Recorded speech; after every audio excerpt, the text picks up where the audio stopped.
اعوذ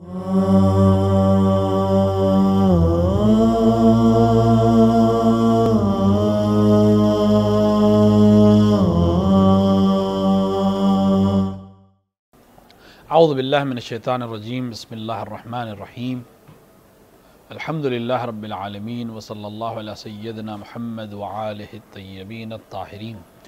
ناظرین کرام، کربلا کے موضوع پر مختلف پروگرامز میں مختلف موضوعات پر آپ سے گفتگو جاری ہے۔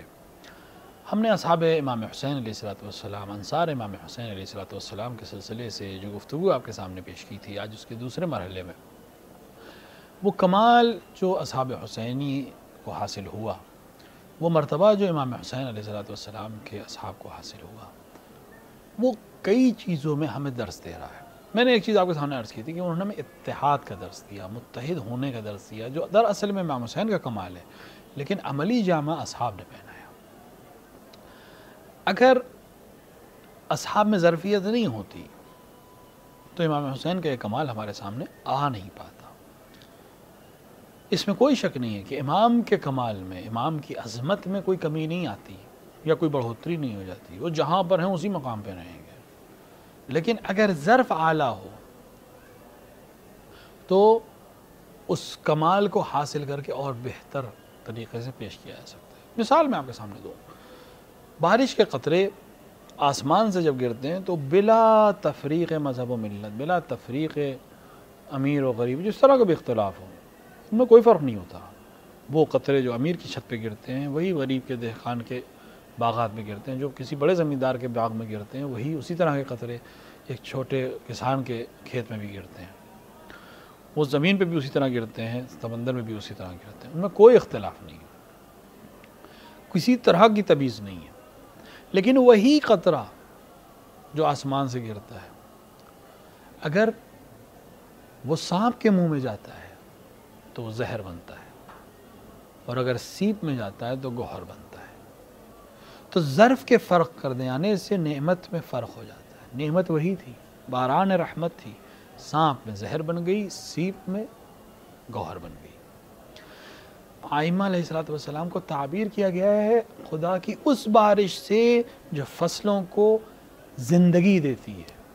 دیکھیں کتنی اہمیت ہے، ہر بارش سے تعبیر نہیں کیا گیا، کیونکہ ہر بارش فصل کو اچھا نہیں کرتی، کچھ بارشیں باڑھ کی طرح ہو جاتی ہیں، کچھ بارش سیلاب لے آتی ہیں، فصل تباہ ہو جاتی ہے۔ وہ بارش جو فصل کے لیے ضرورت ہوتی ہے، جو فصل کو بڑھاتی ہے، جو فصل کو زندہ کرتی ہے، اس بارش سے تعبیر کیا گیا ہے آئمہ علیہ السلام کو۔ اس بارش کی طرح ہیں آپ۔ اب ظروف کے فرق سے بدل جاتا ہے۔ امام حسین علیہ السلام جو کربلا میں خطبہ دے رہے تھے، وہ یزیدی بھی سن رہے تھے، لیکن ان کو کوئی فرق نہیں پڑا، لیکن حر کو فرق پڑا ظرف کے بدل جانے سے۔ تو ظرف کی بہت اہمیت ہے۔ اصحاب ہمیں درس ہے، ایک درس جو میں نے آپ کے سامنے پیش کیا، اتحاد کا درس ہے۔ بہت سی چیزیں ہیں، چھوٹے سے ایک مختصر پروگرام میں سب پیش نہیں کی جا سکتی، لیکن اشارے کے طور پہ ایک درس جو ہمیں واقع کربلا کے اصحاب امام حسین دے رہے ہیں، وہ ہے حفظ مراتب، جو تقریباً اب ختم ہو رہا ہے۔ حفظ مراتب، بڑے کا احترام، سردار کا احترام، رئیس کا احترام، بزرگ کا احترام، سردار لشکر کا احترام۔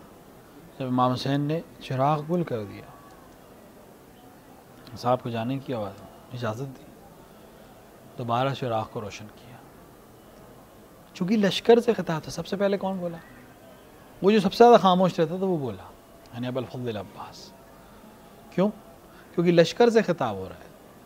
جب لشکر سے خطاب ہو رہا ہے تو لشکر کا علمدار سب سے پہلے بولے گا، پھر حبیب بولیں گے، پھر زحیر بولیں گے، پھر اسی طرح حفظ مراتب۔ حفظ مراتب کا درس، یعنی ہمیں درس دے رہے ہیں کہ آج ہمیں امام حسین علیہ السلام کے اصحاب کے نام پر ہم سینہ زنی کرتے ہیں، ہم زنجیر زنی کرتے ہیں، ہم صفوف میں اکٹھا ہوتے ہیں، ہم جمع ہوتے ہیں، ہم انجمن میں آتے ہیں، ہم امام باڑے میں جاتے ہیں، ہم حسینی میں پہنچتے ہیں، ہم زیارت کے لیے کربلا جاتے ہیں، ہم زیارت کے لیے دیگر جگہوں پہ جاتے ہیں۔ تو ایک درس جو اصحاب حسین سے ہم لے سکتے ہیں وہ ہے حفظ مراتب. بزرگ کا احترام کریں، چھوٹوں سے محبت کریں. حفظ مراتب بہت اہمیت ہے. دیکھیں حفظ مراتب الگ ہے، حفظ سن الگ ہے. مراتب سے مراد مرتبے میں کون بڑا ہے. جناب عباس عمر کے لحاظ سے جناب حفیظ سے چھوٹے ہیں، جناب بریر سے بھی چھوٹے ہیں، جناب زہیر سے بھی چھوٹے ہیں، لیکن مرتبے میں بالا ہیں کیونکہ لشکر کے علمدار ہے. تو مرتبے میں بالا ہیں، لہٰذا مرتبے کا احترام ہوگا.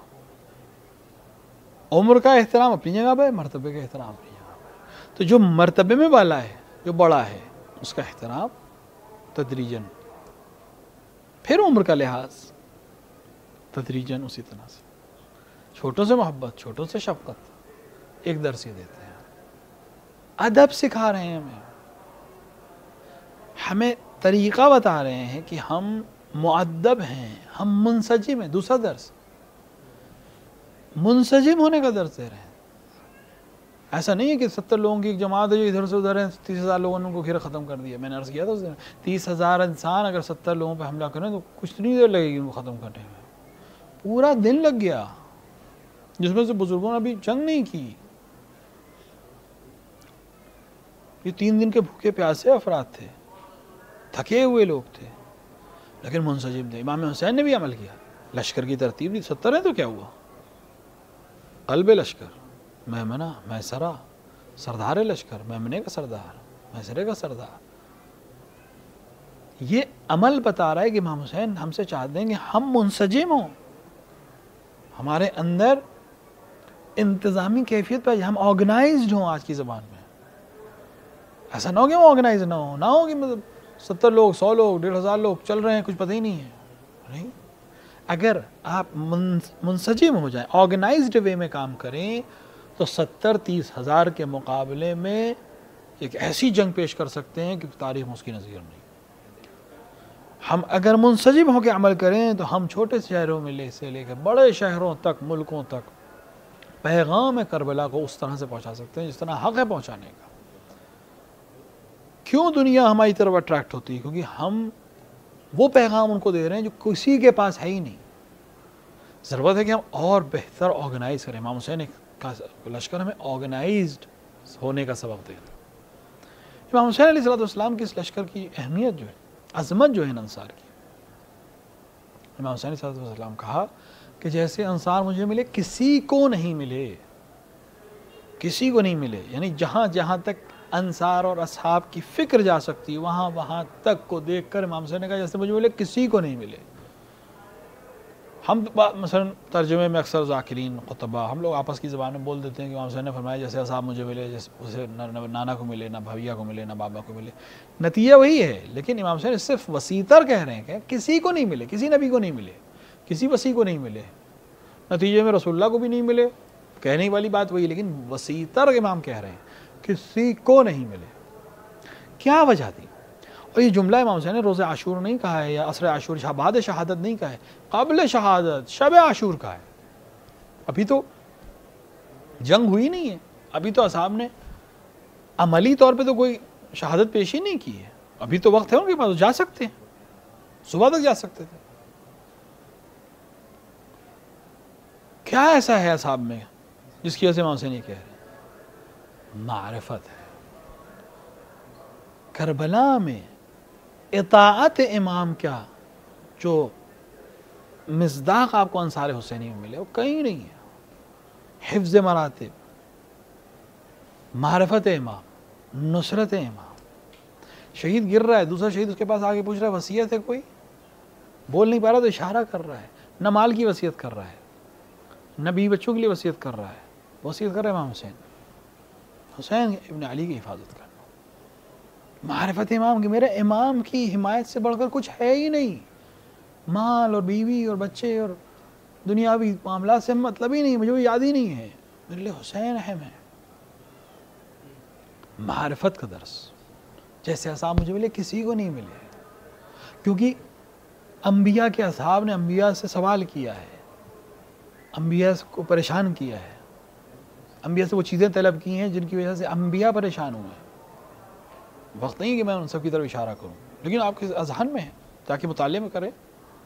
جناب موسیٰ کے اصحاب، جناب عیسیٰ کے اصحاب، جناب نوح کی قوم، رسول اکرم صلی اللہ علیہ وسلم کی قوم، امیر المومنین کے انصار، امام حسن کے انصار. کوئی رائے دے رہا ہے، کوئی دھوکہ دے رہا ہے، کوئی مشورہ دے رہا ہے. کربلا کے اصحاب، کوئی مقابلہ ہی نہیں ہے، کوئی تقابل ہی نہیں ہے. ہم نے اگر امام کو امام واجب الاطاعہ مانا ہے، امام واجب الاطاعہ کا مطلب یہ ہے کہ پھر جو امام کہے وہ مجھے کرنا ہے، پوچھنا نہیں ہے، اشکال نہیں کرنا ہے. امام صرف فوج کا کماندار نہیں ہے، صرف فوج کا مالک نہیں ہے، صرف فوج کا آقا نہیں ہے. امام ہے، ولی اللہ ہے، حجت اللہ ہے. حجت اللہ سے سوال نہیں کیا جاتا ہے، حجت اللہ کی اطاعت کی جاتی ہے. کوئی تقاضا نہیں ہے. کمال یہ ہے کہ اصحاب نہیں، اصحاب کے بچے، جن کا ذکر کم ہوتا ہے. اصحاب کے ساتھ جو عورتیں اور بچے ہیں سب تو خاندان عصمت طہارت کے لوگ نہیں ہیں، کچھ اور بھی ہیں. امام حسین کی اولاد صبر کر رہی تھی، لیکن آپ کسی تاریخ میں مجھے دکھا دیجئے کہ اصحاب کے کسی بچے نے آ کے اپنے باپ سے کہہ دیا ہو کہ بابا آپ امام حسین بڑے ہیں، قربانی دے سکتے ہیں، ان کے بچے شہید ہو سکتے ہیں، ان کے بچے قربانی دے سکتے ہیں، آپ میرے لیے کسی طرح پانی لے آئیے. نہیں، آپ ہمیں لے چلیے. نہیں، معرفت کے اس مقام پر ہیں اصحاب اور ان کے گھر کے لوگ. کہاں ملے گا آپ کو کہ بیٹے کا سر قلم کر کے ماں کی طرف پھینک دیا جائے، ماں اس سر کو اٹھائے چومے واپس پھینک دے؟ کربلا کے علاوہ کہیں نہیں ملے گا آپ کو کہ جو رائے خدا میں دے دیتے ہیں واپس نہیں لیتے. یہ کمال ہے اصحاب حسین. ایسی مائیں جب ہوتی ہیں تو اصحاب حسین جیسے لوگ دنیا میں آتے ہیں، پرورش پاتے ہیں. یہ وہ کردار ہے جو ہم تک کربلا کے لوگ پہنچا رہے ہیں، اصحاب پہنچا رہے ہیں. یہ وہ معرفت ہے جس کے نتیجے میں ہم اسے کہہ رہے ہیں کہ جیسے مجھے ملے ویسے کسی کو نہیں ملے. کیونکہ سب نے پریشان کیا ہے، سب نے اپنے اپنے وقت کے امام و پیغمبر سے وہ مطالبات کیے ہیں جبکہ حالات اچھے تھے. یہاں چاروں طرف سے گھرے ہوئے ہیں، تب بھی صبر ہے. امام کہہ رہے ہیں جاؤ، 70 زندگیاں بھی ملے تو ہم آپ پر قربان کرنا پسند کریں گے. دیکھیں، زبان سے کہنا آسان ہے، عملی کرنا مشکل ہے. لیکن عملی کر کے اصحاب حسین نے اپنی زبان کی لاج رکھی، اپنی معرفت کی لاج رکھی، اور ہمارے لیے سبق بنے. کربلا ہمیں بہت سے درس دیتی ہے، اصحاب حسینی ہمیں بہت سے درس دیتے ہیں. ضرورت ہے کہ ہم توجہ کریں اس لحاظ سے بھی کربلا پر کہ ہم درس لے کر اپنی زندگی میں عملی جامہ پہنائیں تاکہ ہم اپنے آپ کو کل حسینی کہہ سکیں. امام حسین کہہ سکیں کہ ہاں جیسے میرے اصحاب تھے ویسے ہی میرے عزادار ہیں، جیسے عزادار مجھے ملے ویسے کسی کو نہیں ملے. کہہ سکیں امام حسین. عملی کریں، منسجم کریں اپنے آپ کو، متحد کریں اپنے آپ کو، سبق لیں، معرفت امام حاصل کریں، نشر کریں پیغام کربلا کو، تاکہ عظمت حسین ابن علی کو اپنے عمل کے ذریعے سے ہم دنیا تک پہنچائیں. جب دنیا میں سب جھوٹ بول رہے ہوں آپ جھوٹ نہ بولیے، جب دنیا میں سب دھوکہ دے رہے ہوں آپ صحیح کام کریے، جب دنیا میں کوئی کسی کا حمایت کرنے والا نہ ہو کسی مظلوم کی، آپ حمایت کر کے بتائیں کہ ہم حسین ابن علی کے انصار کا ماتم کرنے والے ہیں، لہٰذا ہم امام حسین کے انصار والا عمل کریں گے. ہمیں اس سے مطلب نہیں ہے کہ ہمارے مقابلے میں کتنے ہزار لوگ ہیں اور ہم کتنی کم قلت میں ہیں اور وہ کتنی کثرت میں، ہمیں اس سے مطلب ہی نہیں ہے. ہم وہ کریں گے جو ہمارا امام پسند کرتا ہے. جب ہم اس معیار پر کربلا کو دیکھیں گے اور سمجھیں گے تو ہماری زندگی عملی طور پر بہت بدل جائے گی اور ہمارا معاشرہ عملی طور پر بہت آگے چلا جائے گا. خداوند عالم ہمیں توفیق عطا فرمائے کہ ہم کربلا سے وہ درس حاصل کر سکیں جو کربلا والے ہمیں دے کر گئے ہیں اور مسلسل دے رہے ہیں. وہ درس ہمیں دیں، حاصل کر سکیں جو عملی طور سے ہم دنیا تک پہنچائیں.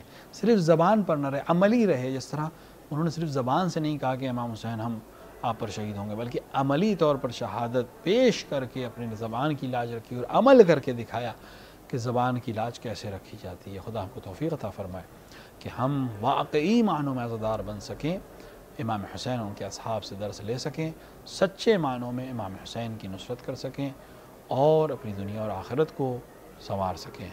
والسلام علیکم ورحمۃ اللہ وبرکاتہ.